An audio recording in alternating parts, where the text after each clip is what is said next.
झारखंड में आज जारी होगी दूसरे चरण की अधिसूचना। 38 सीटों पर शुरू होगा नामांकन। झारखंड विधानसभा चुनाव 2024 के दूसरे चरण की अधिसूचना आज मंगलवार यानी कि 22 अक्टूबर को जारी होगी। इसके साथ ही झारखंड की बाकी बची 38 विधानसभा सीटों के लिए नामांकन शुरू हो जाएंगे।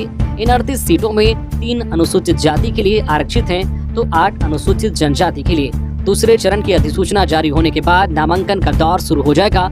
उम्मीदवार 29 अक्टूबर तक नामांकन दाखिल कर सकेंगे। 30 अक्टूबर को नामांकन पत्रों की जांच होगी। 1 नवंबर तक उम्मीदवार अपना नाम वापस ले सकेंगे। दूसरे चरण की वोटिंग 20 नवंबर को होगी। 23 नवंबर को झारखंड की सभी 81 विधानसभा सीटों पर मतगणना कराई जाएगी। झारखंड में विधानसभा चुनाव की प्रक्रिया 25 नवंबर को पूरी हो जाएगी। मिथिलेश ठाकुर ने गढ़वा विधानसभा से किया नामांकन। सड़क पर उतरा समर्थकों का जन सैलाब। मंत्री मिथिलेश ठाकुर ने गढ़वा विधानसभा से इंडिया गठबंधन के प्रत्याशी के तौर पर नामांकन कर दिया है। मिथिलेश ठाकुर ओपन जीप पर सवार होकर समाहरणालय तक पहुंचे। मंत्री के नामांकन रैली में लोगों का हुजूम उमड़ पड़ा। इस दौरान मिथिलेश ठाकुर जिंदाबाद के नारे लगातार समर्थकों की तरफ से लगाए जा रहे थे। नामांकन से पहले मिथिलेश ठाकुर गढ़देवी के मंदिर पहुंचे थे और उन्होंने माता के दर्शन कर जीत का आशीर्वाद लिया।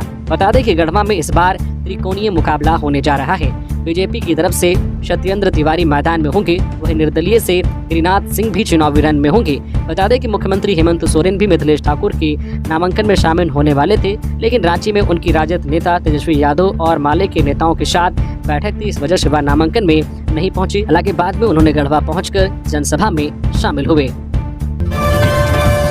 लुइस मरांडी का बीजेपी से इस्तीफा, जेएमएम का थामा दामन। विधानसभा चुनाव से पहले झारखंड की सियासी हलचल एक बार फिर तेज हो गई है। डॉक्टर लुइस मरांडी ने बीजेपी से इस्तीफा दे दिया है। पार्टी से इस्तीफा देने के बाद वो झारखंड के सीएम हेमंत सोरेन के रांची स्थित आवास पर पहुंची। इसके बाद लुइस मरांडी ने जेएमएम का दामन थाम लिया है।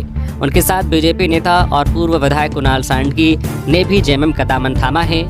पूर्व मंत्री और बीजेपी के पूर्व नेता लुइस मरांडी ने बीजेपी के प्रदेश अध्यक्ष बाबूलाल मरांडी को पत्र लिखकर औपचारिक जानकारी भी दी। अपने पत्र में उन्होंने बीजेपी से अपने सियासी सफर शुरू करने से लेकर 2014 विधानसभा चुनाव में मौका देने और मंत्री बनाने तक का जिक्र किया। उन्होंने बीजेपी का इसके लिए आभार भी जताया। हालांकि इस दौरान उन्होंने पार्टी पर कई तरह के आरोप भी लगाए। उन्होंने अपने पत्र में कहा है कि पार्टी में आंतरिक अनुशासन कमजोर हुआ है।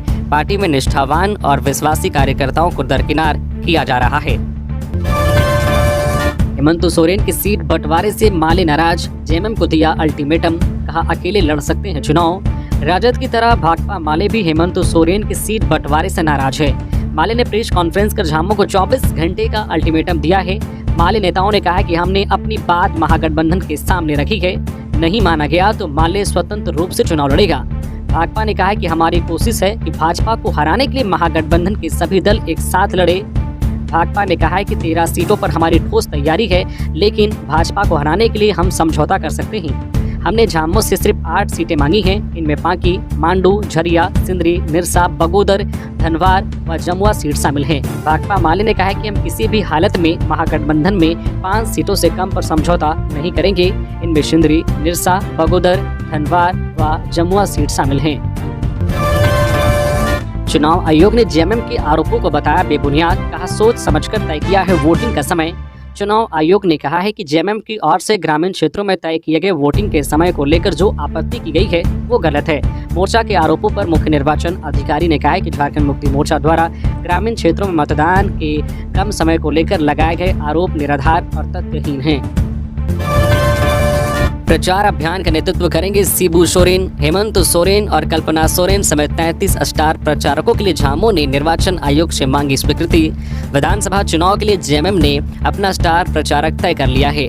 इनमें पार्टी के मुख्य स्टार प्रचारक, केंद्रीय अध्यक्ष और सांसद शिबू सोरेन सहित कुल 33 लीडर शामिल किए गए हैं। शिबू सोरेन झारखंड के विभिन्न विधानसभा क्षेत्रों में प्रचार अभियान को नेतृत्व प्रदान करेंगे। इसके अलावा सीएम हेमंत सोरेन, विधायक कल्पना सोरेन, स्टीफन मरांडी, मिथिलेश कुमार ठाकुर, बैजनाथ राम, मथुरा प्रसाद महतो, सुदिव्य कुमार, सोनू बेबी महतो, सुखराम उरांव जैसे लीडर्स भी शामिल किए गए हैं। सांसद विजय हांसदा, जोबा मांझी, महुआ मांझी के अलावा पार्टी नेता अभिषेक, पिंटू, राजू गिरी, सुनील श्रीवास्तव, प्रवक्ता सुप्रियो भट्टाचार्य समेत अन्य का नाम भी लिस्ट में शामिल किया गया है। पार्टी महासचिव विनोद पांडे ने भारत निर्वाचन आयोग की इसकी सूचना देते स्टार प्रचारक लिस्ट पर स्वीकृति प्रदान करने तथा इनके द्वारा उपयोग में लाई जाने वाली गाड़ियों का झारखंड के अंदर परिचालन की अनुमति के लिए पास निर्गत करने की भी अपील की है। मेनका सरदार ने अपना इस्तीफा लिया वापस, मीरा मुंडा के पक्ष में मांगेंगे वोट। कोटका के पूर्व विधायक मेनका सरदार ने अपना इस्तीफा वापस ले लिया है। उन्होंने एक पत्र जारी कर कहा है कि मैंने पार्टी से इस्तीफा देने के लिए आवेदन किया था, मगर प्रदेश अध्यक्ष बाबूलाल मरांडी, केंद्रीय कृषि मंत्री शिवराज सिंह चौहान, प्रदेश महामंत्री और स्थानीय कार्यकर्ताओं के आग्रह पर मैं अपना इस्तीफा वापस लेती हूँ। सांसद आदित्य साहू ने इस बाबत एक ट्वीट भी किया है और कहा है कि कोटका के पूर्व विधायक श्रीमती मेनका सरदार जी ने पार्टी से इस्तीफा वापस लेने का निर्णय लिया और भाजपा प्रत्याशी श्रीमती मीरा मुंडा के पक्ष में कार्य करने का निर्णय लेकर पार्टी के प्रति अपनी निष्ठा का परिचय दिया है। इस अवसर पर प्रदेश के वरिष्ठ नेतागण उपस्थित रहे। जयराम महतो को चुनाव से पहले शॉक, कई कार्यकर्ताओं ने पार्टी छोड़ी, प्राथमिक सदस्यता से दिया इस्तीफा। जेएलकेएम जयराम महतो की पार्टी झारखंड लोकतांत्रिक क्रांतिकारी मोर्चा के केंद्रीय संगठन महासचिव शंकर महतो समेत सिंदरी विधानसभा क्षेत्र के आधा दर्जन कार्यकर्ताओं ने पार्टी की प्राथमिक सदस्यता एवं पद से इस्तीफा दे दिया है। मौके पर शंकर महतो ने गांधी सेवा सदन में मीडिया को बताया कि जिस सोच के साथ पार्टी में जुड़ा और जन आंदोलन का हिस्सा बना, वह सोच आज पार्टी में नहीं रहा, सब कुछ बदल चुका है। उन्होंने कहा, सिंदरी में मेरे अलावे 8 से 9 ऐसे पदाधिकारी थे जिन्हें पार्टी से और पार्टी के केंद्रीय अध्यक्ष जयराम महतो से यह उम्मीद थी कि हम में से किसी एक को सिंदरी विधानसभा से प्रत्याशी बनाया जाएगा, जबकि ऐसा नहीं हुआ। लोकसभा के चुनाव में जिसने पार्टी विरोधी कार्य किया, पार्टी ने उसे ही प्रत्याशी बना दिया है। इस परिस्थिति में अब पार्टी में रहने का कोई औचित्य नहीं रह जाता, इसलिए हम सभी त्यागपत्र दे रहे हैं। बागी होकर नाला से चुनाव लड़ेंगे सत्यानंद बाटुल, बीजेपी प्रदेश अध्यक्ष को भेजा इस्तीफा पत्र। पूर्व कृषि मंत्री और नाला से विधायक रहे सत्यानंद झा बाटुल ने बीजेपी से इस्तीफा दे दिया है। उन्होंने बीजेपी प्रदेश अध्यक्ष बाबूलाल मरांडी को इस्तीफा पत्र भेज दिया है। वह बागी होकर नाला विधानसभा से निर्दलीय चुनाव लड़ेंगे। पत्रकारों से बात करते हुए सत्यानंद झा ने कहा है कि मैं माधव चंद्र महतो को टिकट देने से नाराज नहीं हूं, बल्कि पार्टी के गलत कार्यकलाप से नाराज हूं। उन्होंने कहा कि हजारों की संख्या में दशकों से पार्टी के समर्पित कार्यकर्ता नाला में मौजूद हैं। इसके बावजूद भी पार्टी ने एक ऐसे शख्स को टिकट दिया है जिससे ना तो दल बदलने में देरी लगती है और ना ही विश्वासघात करने में। उन्होंने कहा कि पार्टी को अगर मुझे टिकट नहीं देना था तो कम से कम ऐसे कार्यकर्ता को टिकट मिलनी चाहिए जो कई दशक से पार्टी का झंडा ढो रहे हैं और पार्टी के लिए समर्पित हैं तथा उनकी क्षमता है विधायक बनने की, परंतु पार्टी ने इन सभी मुद्दों को दरकिनार कर उस शख्स के हाथ में टिकट थमा दिया है, जिसकी वजह से पार्टी नाला विधानसभा में 2 बार हार का मुंह देख चुकी है। मुख्य निर्वाचन पदाधिकारी ने प्रवर्तन एजेंसियों से कहा, विधानसभा चुनाव में आपसी समन्वय से अवैध धन के आवागमन पर पूरी तरह लगाए रोक। मुख्य निर्वाचन पदाधिकारी ने कहा है कि विधानसभा चुनाव में सभी प्रत्याशियों के लिए सामान्य अवसर प्राप्त हो, इसके लिए भारत निर्वाचन आयोग के दिशा निर्देशों का अनुपालन कराना अनिवार्य है। निर्वाचन के क्रम में अवैध धन के आवागमन के माध्यम से मतदाताओं को प्रभावित करने के प्रयास हो सकते हैं। इसे लेकर सभी प्रवर्तन एजेंसियों का कर्तव्य है कि अवैध धन और अवैध सामग्री पर पूर्णतः प्रतिबंध लगाएं। सोमवार को निर्वाचन सदन में आयोजित प्रवर्तन एजेंसियों के वरीय पदाधिकारियों के साथ समीक्षा बैठक कर रहे थे। श्री कुमार ने कहा कि वन विभाग अपने सभी चेक पोस्टों पर सघन जांच करते हुए अवैध सामग्री के आवागमन पर रोक लगाएं। उन्होंने आयकर विभाग द्वारा अवैध धन के संभावित ठिकानों और उसके आवागमन पर सघन छापेमारी करते हुए उस पर भी रोक लगाने का निर्देश दिया। साथ ही बैठक में नशीले पदार्थों के संभावित ठिकानों और उसके आवागमन के साधनों पर छापेमारी करते हुए पूर्णतः प्रतिबंध लगाने का निर्देश दिया गया। आज झामुमो प्रत्याशी मनोज चंद्रा के नामांकन में शामिल होंगी कल्पना सोरेन। सिमरिया विधानसभा के करबला मैदान में होगी जनसभा। चतरा जिले के सिमरिया विधानसभा सीट के लिए सिमरिया अनुमंडल कार्यालय में नामांकन की प्रक्रिया 18 अक्टूबर 2024 से जारी है। ऐसे में महागठबंधन के झामुमो प्रत्याशी मनोज चंद्रा आज 22 अक्टूबर को अपना नामांकन पत्र दाखिला करेंगे। जेएमएम प्रत्याशी के नामांकन में गांडे विधायक कल्पना सोरेन शामिल होंगी और उनकी मौजूदगी में प्रत्याशी का नामांकन पत्र दाखिल किया जाएगा। नामांकन के बाद सिमरिया अनुमंडल मुख्यालय स्थित करबला मैदान में जनसभा आयोजित की जाएगी। 28 अक्टूबर को बाबूलाल मरांडी करेंगे नामांकन, धनवार सीट से करेंगे पर्चा दाखिल, तैयारी को लेकर हुई बैठक। गिरिडीह के धनवार विधानसभा सीट से 28 अक्टूबर को भाजपा प्रदेश अध्यक्ष शाह धनवार विधायक बाबूलाल मरांडी नामांकन पर्चा दाखिल करेंगे, जिसकी तैयारी को लेकर गांवा में भाजपा कार्यकर्ताओं की बैठक हुई। बैठक में नामांकन को सफल बनाने और अधिक से अधिक संख्या में कार्यकर्ताओं की जुटान पर जोर दिया गया। भाजपा कार्यकर्ताओं ने कहा है कि नामांकन यात्रा पूरी तरह से ऐतिहासिक होगी।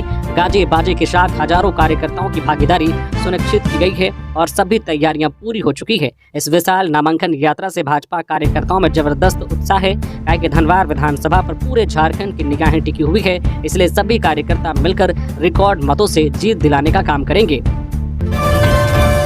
गिरिडीह में हुआ बड़ा सड़क हादसा, बलेनो और स्विफ्ट डिजायर कार में आमने सामने टक्कर, 3 की हुई मौत, 2 हुए जख्मी। गिरिडीह में सोमवार को बड़ा सड़क हादसा हुआ है।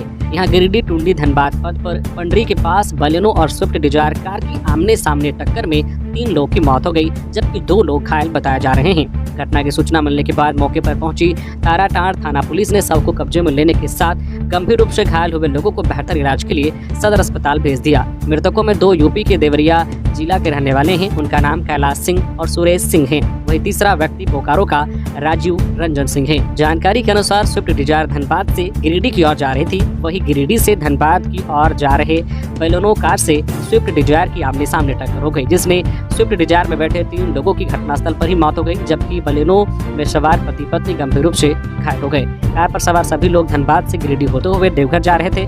घटना में दोनों कार के 1/3 पर खच्चे उड़ गए। टिकट लेकर सरायकेला पहुंचे चंपई सोरेन, भाजपाइयों ने किया भव्य स्वागत। बीजेपी का टिकट लेकर राज्य के पूर्व मुख्यमंत्री चंपई सोरेन सोमवार को सरायकेला पहुंचे, जहां जगह जगह भाजपा नेताओं और कार्यकर्ताओं ने उनका गर्मजोशी से स्वागत किया। स्वागत से उत्साहित पूर्व मुख्यमंत्री ने झारखंड के सभी सीटों पर भाजपा प्रत्याशियों की जीत का दावा किया है। वहीं उन्होंने मंच से सरकार पर ताबड़तोड़ हमला किया। पूर्व मुख्यमंत्री ने बांग्लादेशी घुसपैठ के मुद्दे को एक बार फिर से उठाते हुए सरकार को घेरा। वहीं राज्य सरकार पर निशाना साधते हुए उन्होंने कार्यकर्ताओं से आह्वान किया है कि हर हाल में वर्तमान सरकार को उखाड़ फेंकना है, इसके लिए सभी कार्यकर्ता जी जान से जुट जाएं। वहीं नाराज भाजपाइयों के सवाल पर पूर्व मुख्यमंत्री ने कहा है कि समय आने दीजिए, सभी की नाराजगी दूर हो जाएगी। हर हाल में झारखंड में अगली सरकार एनडीए गठबंधन की बनने जा रही है। बता दें कि पूर्व मुख्यमंत्री आगामी 25 अक्टूबर को नामांकन दाखिल करेंगे। भाजपा कार्यकर्ता इसकी तैयारी में जोर शोर से जुट गए हैं। सहायक पुलिसकर्मियों को पोस्टल बैलेट से मतदान कराया जाए। भाजपा के एक प्रतिनिधिमंडल ने चुनाव आयोग पहुंचकर सहायक पुलिसकर्मी को पोस्ट बैलेट के माध्यम से मतदान करने के लिए ज्ञापन सौंपा। श्रीवास्तव ने बताया कि जो दिन रात संघर्ष करके अपना ड्यूटी करते हैं, राज्य में जितने भी सहायक पुलिसकर्मी हैं, उन सबको जो है पोस्ट बैलेट के माध्यम से मतदान देने का अधिकार दिया जाए। लोकसभा 2024 चुनाव में सहायक पुलिसकर्मियों को मतदान जो पोस्टल बैलेट से मतदान के लिए रोका गया था। 2178 सहायक मतदान कर्मी मतदान नहीं कर पाए थे। प्रतिनिधिमंडल में सुधीर श्रीवास्तव एवं पुष्कर तिवारी शामिल रहे। कोटका से बीजेपी के उम्मीदवार मीरा मुंडा ने मेनका सरदार से मुलाकात कर लिया आशीर्वाद। सोमवार को पोटका विधानसभा से भारतीय जनता पार्टी की प्रत्याशी मीरा मुंडा ने पोटका से 3 बार की विधायक रह चुकी मेनका सरदार से मुलाकात कर उनका आशीर्वाद लिया। बता दें कि सोमवार को ही मेनका सरदार ने अपना इस्तीफा वापस ले लिया है। उन्होंने कहा है कि वह अब मीरा मुंडा के चुनावी कैंपेन में साथ निभाएंगी। मीरा मुंडा ने पोटका विधानसभा क्षेत्र के कई वरिष्ठ नेता और कार्यकर्ताओं से मिली। इस दौरान उन्होंने कई विषयों पर चर्चा भी की। मीरा मुंडा ने भारतीय जनता पार्टी के वरिष्ठ नेता उपेंद्र सिंह सरदार उर्फ राजू सरदार, गणेश सरदार और मनोज सरदार से मुलाकात की। उनसे विधानसभा चुनाव में भारतीय जनता पार्टी को जिताने की अपील की। पलामू सेंट्रल जेल में डीसी और एसपी ने की छापेमारी। बंद हैं पीएलएफआई सुप्रीमो दिनेश गोप। डीसी शशि रंजन और एसपी रिश्मा रमेशन के नेतृत्व में पलामू सेंट्रल जेल में छापेमारी की गई। इस छापेमारी में कई वरीय अधिकारी शामिल थे। पलामू सेंट्रल जेल में डीसी और एसपी के नेतृत्व में करीब 2.5 घंटे तक छापेमारी और तलाशी अभियान चला गया। इस विशेष छापेमारी में सेंट्रल जेल में कोई आपत्तिजनक सामग्री या गतिविधि नहीं मिली।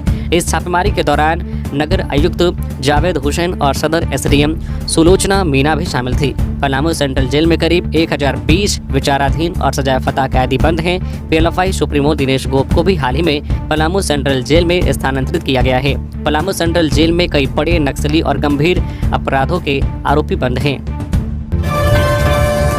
बीजेपी के पूर्व विधायक मिस्त्री सोरेन ने भाजपा से दिया इस्तीफा, बताई नाराजगी की वजह। महेशपुर के पूर्व विधायक साहब बीजेपी नेता मिस्त्री सोरेन ने बीजेपी से इस्तीफा दे दिया है। उन्होंने बीजेपी के प्रदेश अध्यक्ष बाबूलाल मरांडी को पत्र लिखा है और कहा है कि मैं भारतीय जनता पार्टी की प्राथमिक सदस्यता के साथ ही तमाम पदों से तत्काल प्रभाव से इस्तीफा देता हूं। जब मीडिया ने उनसे बात की तो उन्होंने बताया कि महेशपुर में क्षेत्र के बाहर का प्रत्याशी दिया गया है। इस बात से आहत होकर वह पार्टी से इस्तीफा दे रहे हैं। बता दें कि बीजेपी ने 66 प्रत्याशियों की नाम की पहली लिस्ट जारी कर दी है। लिस्ट जारी करने के बाद से ही लगातार नेताओं के इस्तीफा देने और पाला बदलने का दौर जारी है। संजीव सरदार ने पोटका विधानसभा से किया नामांकन, मीरा मुंडा से होगी भिड़ंत। पोटका विधानसभा क्षेत्र से इंडिया गठबंधन के उम्मीदवार संजीव सरदार ने सोमवार को नॉमिनेशन कर दिया है। उनके नामांकन यात्रा में समर्थकों की भीड़ देखने को मिली।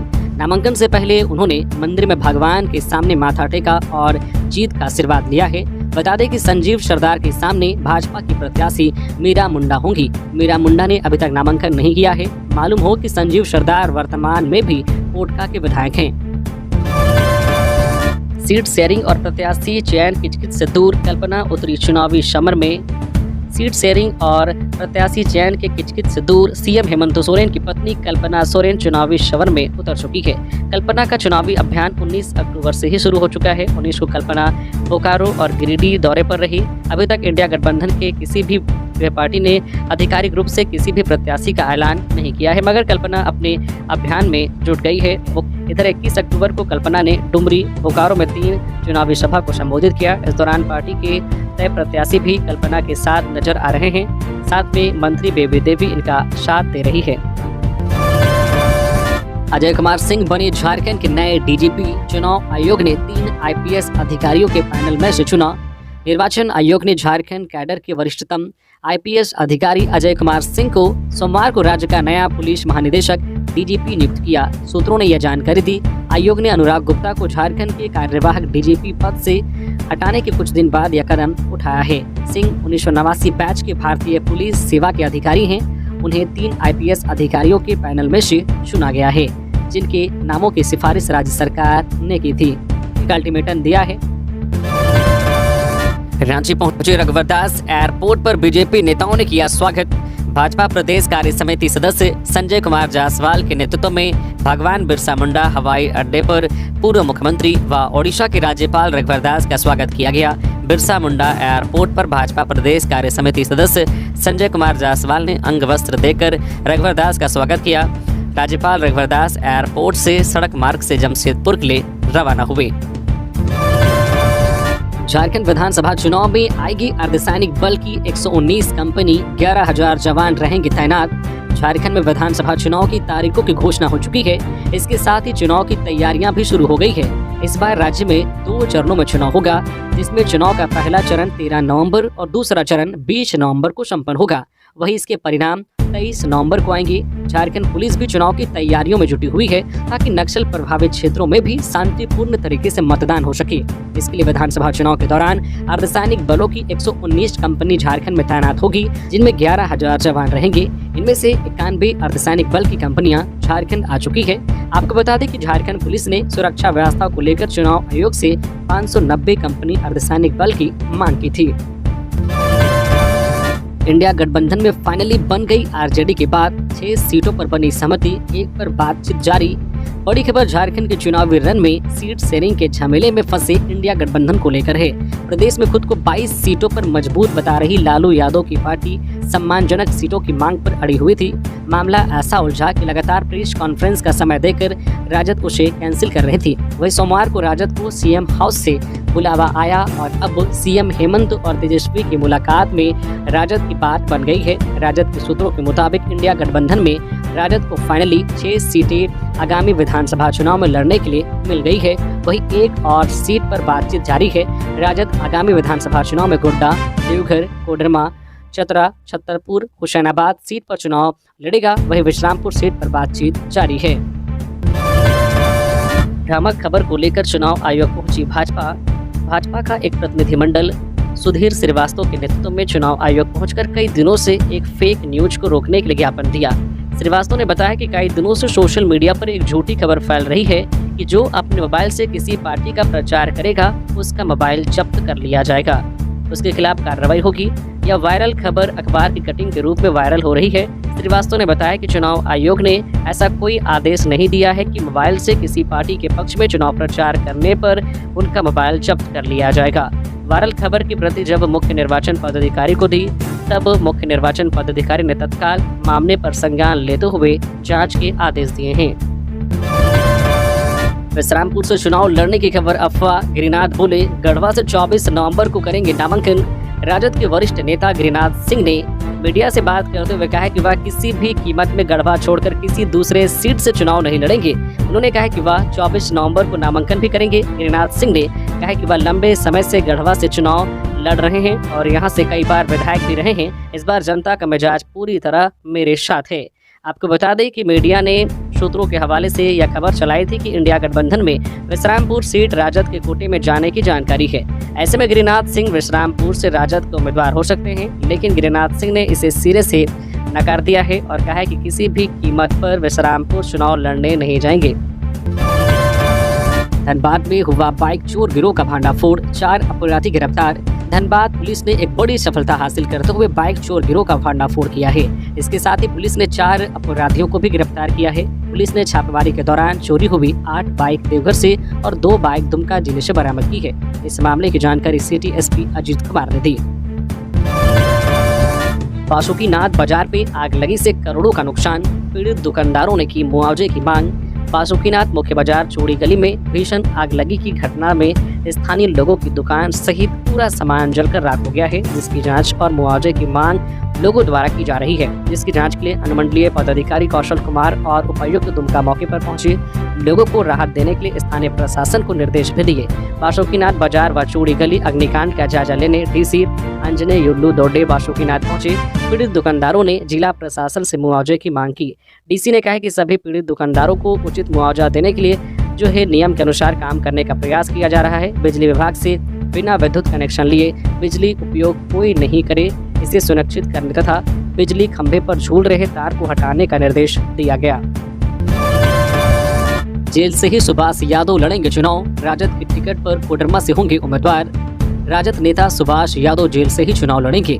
वे कोडरमा से राजद की टिकट पर चुनावी मैदान में उतरेंगे। बता दें कि सुभाष यादव राजद सुप्रीमो लालू यादव के करीबी माने जाते हैं। कुछ दिनों पहले उनको ईडी ने बालू से जुड़े गड़बड़ी मामले में गिरफ्तार किया था। मिली खबर के मुताबिक वे राजद की टिकट पर कोडरमा से विधानसभा चुनाव के लिए उम्मीदवार होंगे। सांसद मनीष जायसवाल ने दिया कार्यकर्ताओं को जीत का मंत्र, कहा जीत रिकॉर्ड टूटेगा। झारखंड विधानसभा चुनाव को देखते हुए हजारीबाग सांसद मनीष जायसवाल ने सदर विधानसभा के कार्यकर्ताओं को जीत का मंत्र दिया है। सदर विधानसभा स्तरीय बैठक का आयोजन किया गया था। भाजपा उम्मीदवार प्रदीप प्रसाद समेत पार्टी के कई वरिष्ठ नेता इस बैठक में उपस्थित हुए। हजारीबाग सांसद मनीष जायसवाल ने सदर विधानसभा स्तरीय बैठक का आयोजन कर कहा है कि उम्मीदवार चुनाव नहीं लड़ता बल्कि हर एक कार्यकर्ता चुनाव लड़ता है। यही खासियत भारतीय जनता पार्टी को आज विश्व की सबसे बड़ी पार्टी बनाती है। उन्होंने कहा कि यह चुनाव निर्णायक चुनाव साबित होने जा रहा है। हजारीबाग में भारतीय जनता पार्टी कार्यकर्ताओं की बदौलत रिकॉर्ड मतों से जीत हासिल करेगी। इस बार विधानसभा चुनाव में भारतीय जनता पार्टी की सरकार राज्य में बनने जा रही है। झारखंड विधानसभा चुनाव 2024 भाजपा प्रत्याशी डॉक्टर शशिभूषण मेहता समेत 3 ने किया नामांकन। विधानसभा चुनाव के पहले चरण के लिए पलामू में सोमवार को 3 प्रत्याशियों ने नामांकन किया है।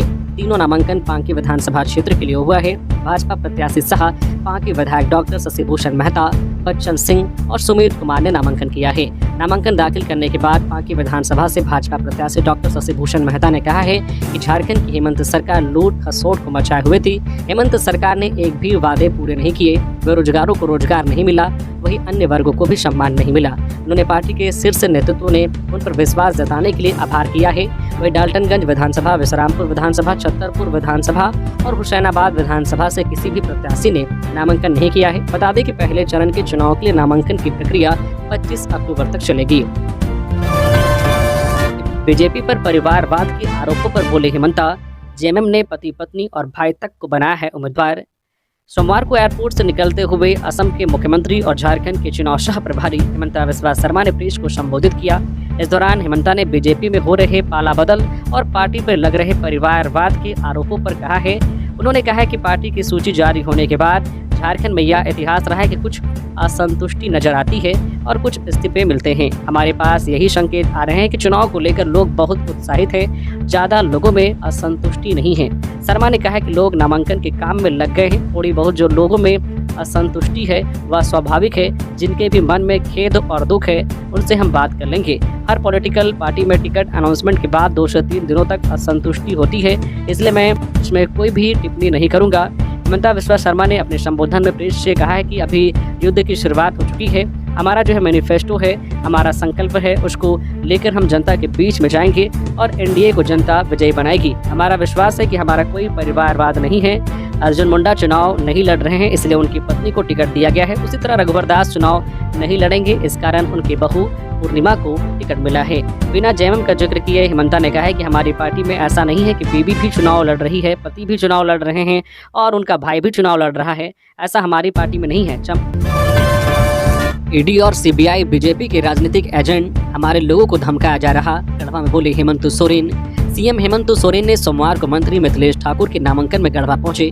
इस मौके पर जनसभा को संबोधित करते हुए सोरेन ने कहा कि ईडी और सीबीआई बीजेपी के राजनीतिक एजेंट की तरह काम कर रहे हैं, हमारे लोगों को धमकाया जा रहा है। सीएम ने कहा गढ़वा में जनता रिकॉर्ड मतों से जीत दर्ज करेगी। विपक्ष के जो भी प्रत्याशी होंगी उनकी जमानत जब्त हो जाएगी। क्या कि झारखंड के इतिहास में पहली बार हमारी सरकार 5 साल का कार्यकाल पूरा करने जा रही है। हालांकि हमारे कार्यकाल के अभी कुछ दिन बाकी हैं। कहा यह कहीं न कहीं चिंता का विषय है कि किसी भी सरकार को समय सीमा तक काम क्यों नहीं करने दिया जाता है। आज जिस तरीके से संवैधानिक संस्थाएं केंद्र सरकार की कठपुतली बनी हैं, वो चिंता का विषय है। भारतीय जनता पार्टी के विरोध में आवाज उठाने वाली आवाज को कुचला जा रहा है। इसे झारखंड की जनता बखूबी समझती है। बीजेपी सरकार बनी तो झारखंड के विद्यार्थियों को पूरा न्याय देंगे, शिवराज सिंह चौहान। भाजपा प्रदेश चुनाव प्रभारी एवं केंद्रीय मंत्री शिवराज सिंह चौहान ने सोमवार को कहा है कि जो अन्याय झारखंड के विद्यार्थियों के साथ हुआ है, युवाओं के साथ हुआ है, उसकी मिसाल पूरे हिंदुस्तान में कहीं देखने को नहीं मिलती।